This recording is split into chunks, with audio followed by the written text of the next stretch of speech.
everybody. Since I'm going to be gone in Mississippi, I'm making these teaching videos so that we don't get too far behind. This lecture is the end of Chapter 9, so it's the second half of Chapter 9. So we're going to pick up with explaining individual and group differences in IQ. So there have been a lot of debates about cultural differences in IQ, so differences between different ethnicities and how they typically score on IQ tests. So when we compare the academic achievement and the IQ scores across different children, it becomes pretty clear pretty quickly that some kids in some sectors of the population are more advanced than others. So when we try to explain these differences, we have looked at the scores of ethnic minority children as well as individuals who are low in SES. We found that African American children typically on average score between 12 to 13 IQ points below Caucasian American children. But that difference has been shrinking recently, but that gap is still there. Hispanic or Latino children, they often fall pretty much in the middle between where white American kids typically score and where black American kids typically score. So when we look at a comparison of socioeconomic status, so different IQ scores for individuals who are in different socioeconomic situations, we find that there's a difference between high and low SES of about 9 points. So that accounts for some of the differences between ethnicities and IQ, but it also leaves a little bit of room there to be explained. So why, once we take out the effects of money and socioeconomic status, why are some kids still scoring lower, some certain ethnicities still scoring lower than white American kids? So this debate over what the reason is for this IQ score gap, it got pretty heated in the 1970s. So it really ramped up a lot in the 1970s because this guy published a book that said that ethnic differences in IQ were completely due to heredity. And what that implies and what that says is that certain sectors of the population, certain ethnicities are genetically and biologically not as smart as other sectors of the population. So as you can imagine, that really pissed a lot of people off, and the debate there got pretty heated. Nature versus nurture in contributing to IQ differences. So when we look at kinship studies, remember kinship studies are the studies of people who are genetically related, especially when we look at identical twins who were reared in different environments. Based on these kinship studies, we now know researchers estimate that IQ and intelligence is about half determined by genetics and about half determined by the environment. So half nature, half nurture. But these heritability estimates, these heritability studies, they do really run the risk of overestimating genetic contribution, so overestimating the genetic contribution. So when we look at it, even though it says it's about half and half, it's probably more likely to be around 60% due to environment and 40% due to genetics. When we look at adoption studies, we do find that consistently when kids are adopted into economically advantaged or at least middle SES homes, their IQ tends to be much higher when you compare that to the IQ scores of kids who remain in economically deprived environments. So two adoption studies have also found that African American children who are adopted in the first year of life into a higher level of socioeconomic status, so they get parents who have more money and are reared in that environment, we typically find that they score well above other children who are living in poverty. So typically the IQs of these kids in these two studies we found, when they're adopted into well-off homes in the first year of life, they typically tend to score IQ ranges between 110 and 117. So that is 20 to 30 points above the average for typical African Americans. So we do know that this indicates now that poverty severely depresses the IQ and learning capacity of a lot of ethnic minority cultures. Okay, there is some controversy that's going on now, has been going on for a while and probably still will be for a long time. So a controversial issue is whether the ethnic differences in IQ are due to test bias. Remember that? If I were you guys, I would know about test bias. Test bias is basically saying that the content on the intelligence test is actually going to promote the performance of some kids over the performance of other kids. Experts are going to disagree about whether or not tests are biased and the extent to which the tests are biased. They say that the testing situation and the content, it might not be appropriately suited for all cultures of people, all ethnicities of people. Some people say also that these tests are not biased because we know that they can accurately predict, IQ scores can accurately predict performance and long-term achievement equally well for minority and majority kids. However, though, you have to also take into consideration that even though it is predicting well for both high-achieving and low-achieving people, that's not taking into account what sort of a life situation they have, or what sort of a socioeconomic situation they have. My opinion, I think that the tests are biased, especially they're biased to be more so supportive of ethnic white kids in the majority.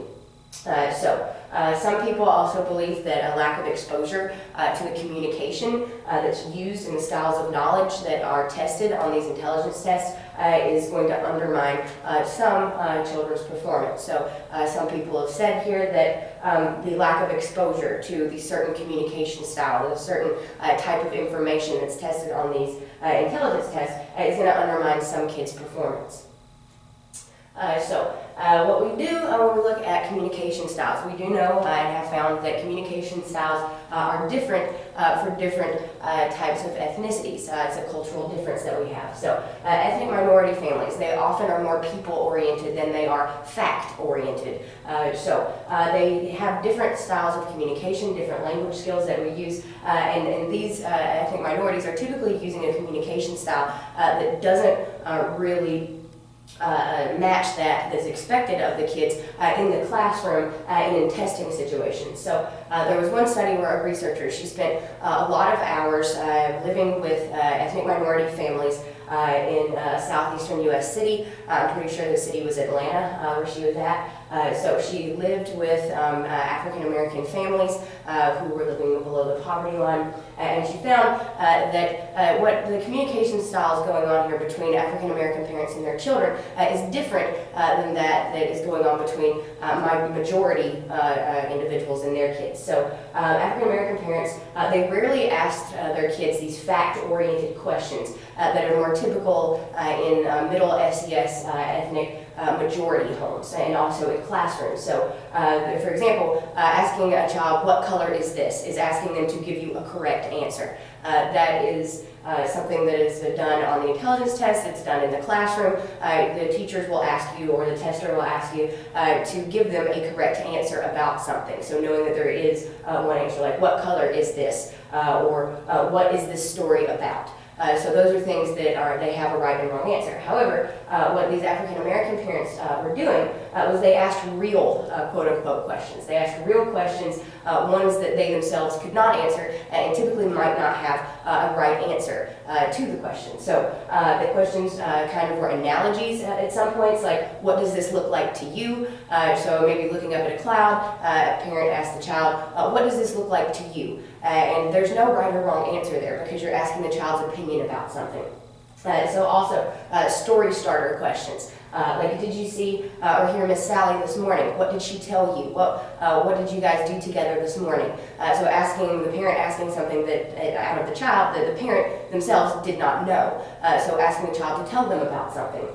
Next, they also asked questions to their children that made more elaborate responses, that were more emotional responses or sensitive responses to their kids. What that does is it fosters a very elaborate, very sophisticated social communication style. However, it is not what is tapped on these intelligence tests or even in the classroom.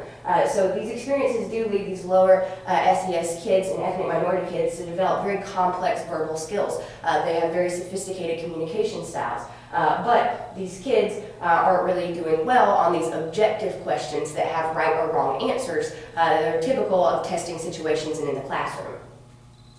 A lot of test content is believed to be biased at this point as well. So a lot of researchers are arguing that IQ scores are affected by specific information and specific experiences that kids get as part of a majority cultural upbringing. So this is saying that being the majority in the culture that you live in, so that these tests are asking things that are typical that you learn as a part of a majority upbringing, so being part of the cultural majority.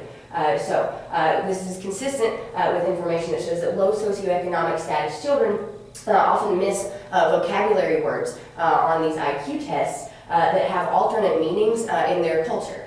So for example, the word frame.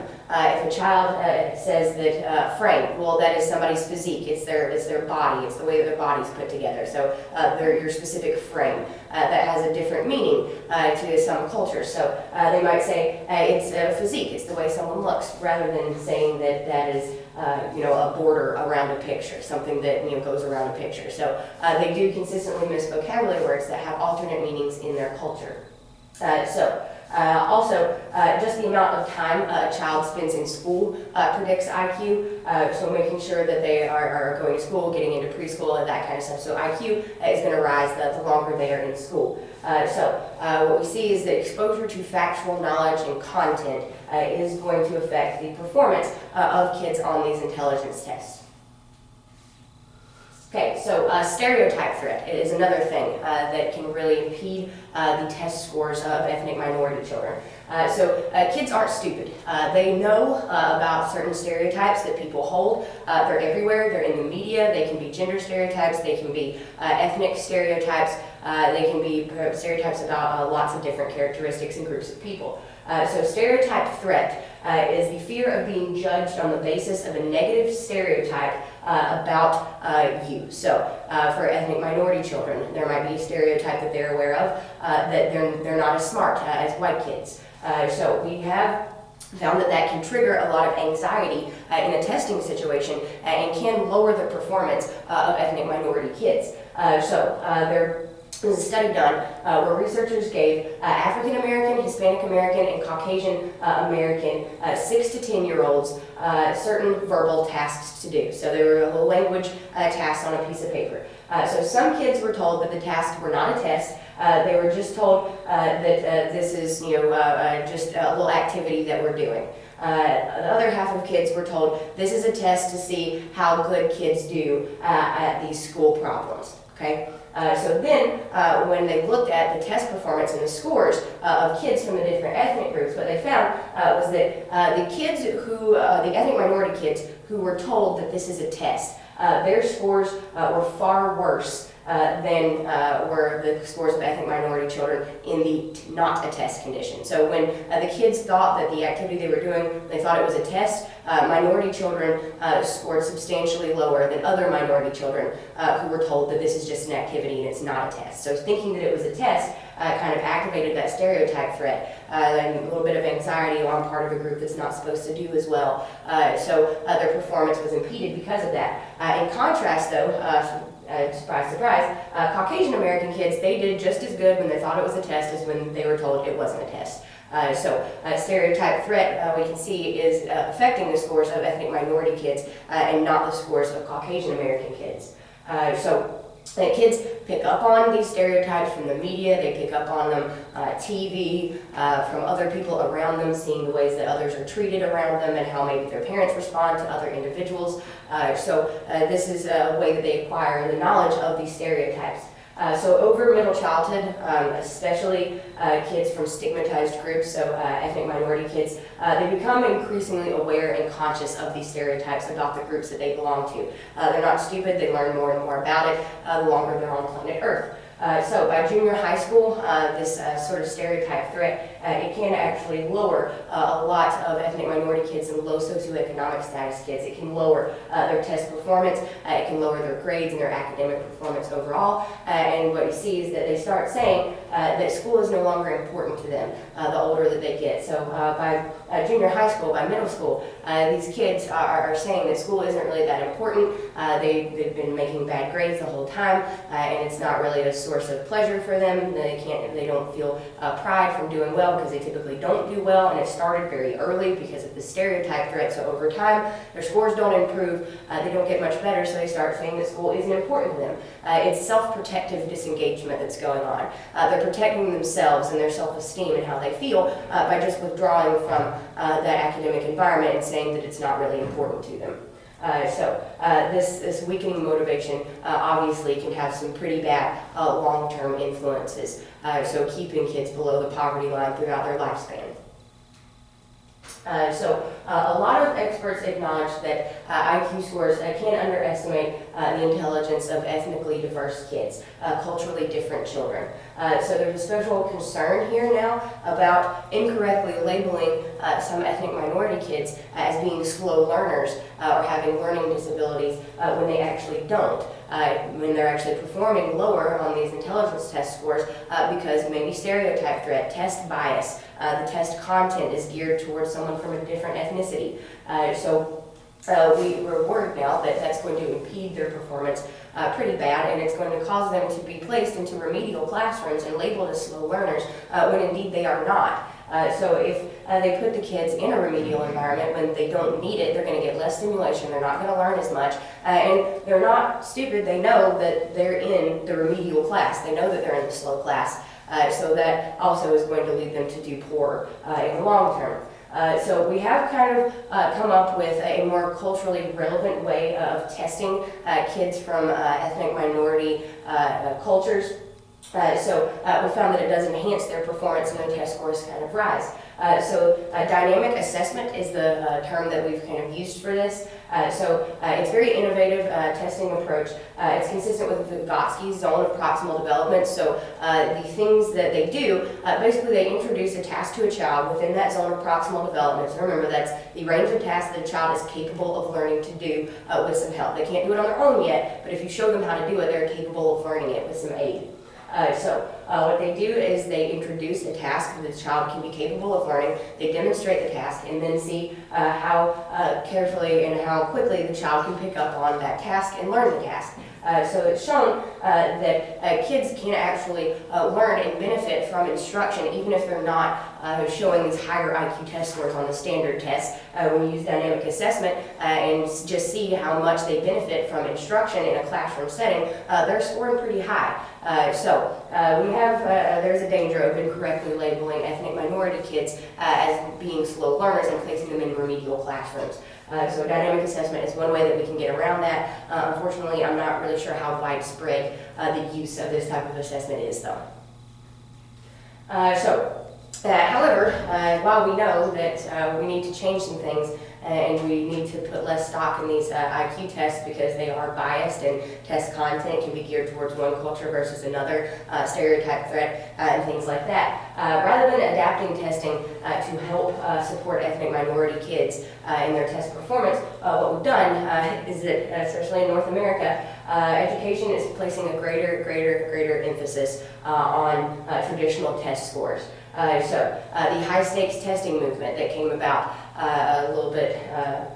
about 10 years ago, actually maybe our early 2000s, late 90s, that high-stakes testing movement that was put in place. What it does is it makes movement to the next grade dependent upon passing an end-of-grade test, or it makes in order to go to the next grade, you have to pass the information on this test and perform well. The emphasis on standardized testing has actually narrowed the focus of what is taught in the classroom, so narrowed the focus of instruction. So what that means is that teachers are only teaching what's on the test because they know that they'll get fired if they have kids that are failing tests over and over again. If they have large groups of kids that are failing the test. Test performance overall for a school can dictate how much money they get.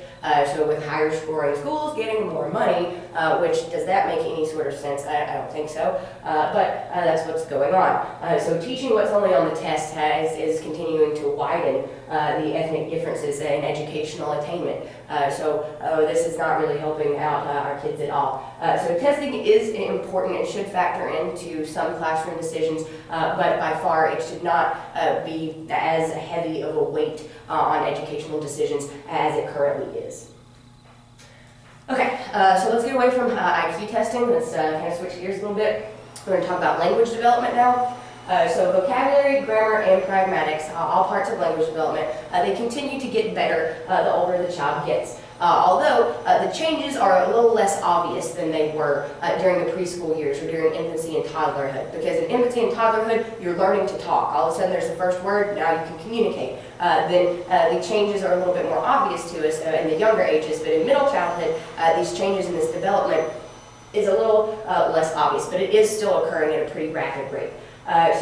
Kids' attitudes towards language actually kind of change. They develop language awareness, or more so of a reflection on what they're reading or what they're communicating to someone else. So schooling does really contribute a whole lot to language competency. So classrooms, they require kids to read stories. They require them to read test items, learn vocabulary, that kind of stuff. Cooperate with other people and talk to them. This is a really big influence on language, and also fluent reading. Being able to read a book now, being able to read fluently is a big source of language learning now, because they can be exposed to communication styles that maybe are not typical of their everyday life. In the elementary school years, this is very impressive. Kids can learn about 20 new words a day. How impressive is that? In middle of childhood, in the elementary school years, kids can learn up to 20 new words a day. That's so impressive. I know I can't do that. So kids continue to benefit with conversations with more expert speakers like adults or older peers, things like that. Especially when those people use more complex words that maybe they weren't aware of before, and then the child asks a question about what that word means, and they get an explanation from the person they're talking to. That's obviously going to contribute to vocabulary growth. Reading contributes enormously to vocabulary. Learning new words, obviously more exposure to words through reading is going to do you a lot of good. Kids who engage in just as little as 21 minutes of reading a day are exposed to nearly 2 million words per year. And if that is not astounding, I don't know what is. Very big deal here. Reading, encourage kids to read because they get exposure to lots of things. School-age kids, they also think about and use words more precisely than preschoolers do. In addition to maybe using the word fall, they might use other things like topple or plummet or tumble. So they're using words more precisely at this point than they did in preschool. As kids' learning does expand and their vocabulary growth expands, they're starting to grasp double meanings of words, or understanding that one word can have alternate meanings. Also, they develop an understanding of metaphors and riddles. Things that are tricky about language. For example, the refrigerator keeps food cool, and what a cool shirt. Understanding that cool means two different things in that situation. Also understanding metaphors like sharp as a tack and spilling the beans. They're going to start understanding what those sorts of things mean as they get a better grasp on language, especially the more that they read. Grammar. Grammar also continues to expand. It gets better. Master of these more complex grammatical compositions is going to increase in middle childhood. For example, English-speaking kids, they start using the passive voice more often, and they also extend it from a prior abbreviated form into full statements. For example, saying "it broke." That might be something that a preschooler would say to explain, what had happened. It broke. That's all I know. Kids in middle childhood, they're going to get a better grasp on how to make these statements, and they might say, "The glass was broken by Mary." Extending their language and extending their grammar into a more full form of speaking. During middle childhood, kids also develop an advanced understanding of infinitive phrases. Infinitive phrases are things that could mean the same thing, except one word in that sentence changes the meaning of the sentence. Difference between John is eager to please and John is easy to please. Understanding that just that one word there in the middle of that sentence changed the meaning of the whole sentence. Appreciation of these subtle grammatical distinctions between things is supported by their advanced ability at this point to analyze and reflect upon language.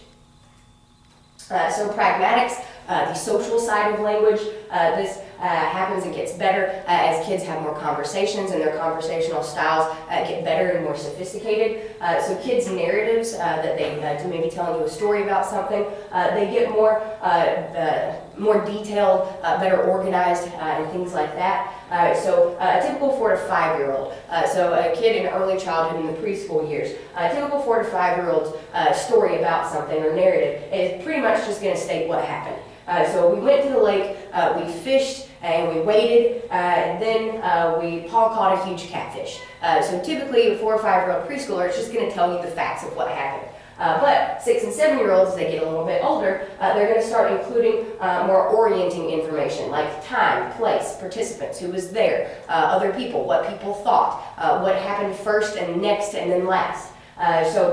Over time and gradually their narratives are going to lengthen, they're going to get longer, and they're going to kind of convert to this more classical form of a narrative or storytelling where events not only build to a high point but also resolve. Maybe saying something like, Paul reeled in the catfish, Dad cleaned it and cooked it, then we ate it all up. So making sure that they say what happened first. After Paul reeled in the catfish, Dad cleaned it and cooked it, and we ate it all up. So saying what happened in the sequence, and then a little bit later, they get evaluative comments, so evaluating a person's emotions and the end of the story there. So the catfish tasted great, Paul was so proud, so adding more emphasis there, and this is very common by ages 8 and 9. So they get a better ability to tell stories, and by middle childhood, their narratives are going to be more complex, better oriented in time, and are going to be more descriptive. So because kids pick up and start copying the storytelling styles and the narrative styles of the familiar adults in their lives, what we see is that narrative forms are going to vary widely across cultures, because not everyone everywhere has the same way of telling stories, or story content might not always be the same. Things that are important events might be different from culture to culture. So we do see that the narrative styles of kids in middle childhood are different between cultures. Practice in relating personal stories, so practicing telling these stories, so maybe families who regularly eat meals together, maybe while they're eating the meal, ask your kid what they did today, how did school go today, what did you do, what did you learn, and they're having to tell you about what happened and telling you the story of what happened to me today. Maybe then you tell your kid about what happened to you today. So that exposure really does promote a lot of gains in language and also in literacy development. So being able to tell those stories and understand how to tell a story, understand how a narrative is supposed to go, the more exposure they get to that, the better off they're going to be at it. Surprise, surprise, just like with everything. Okay, so learning in school. Let's talk about learning in school. So obviously schooling is going to play a big part of children's lives at this point. They spend a lot of time there, most of their day. So schooling is going to have a big influence on cognitive development. It is supposed to be a place of learning. How does a school really affect a child's cognitive abilities? How does it have such a powerful influence?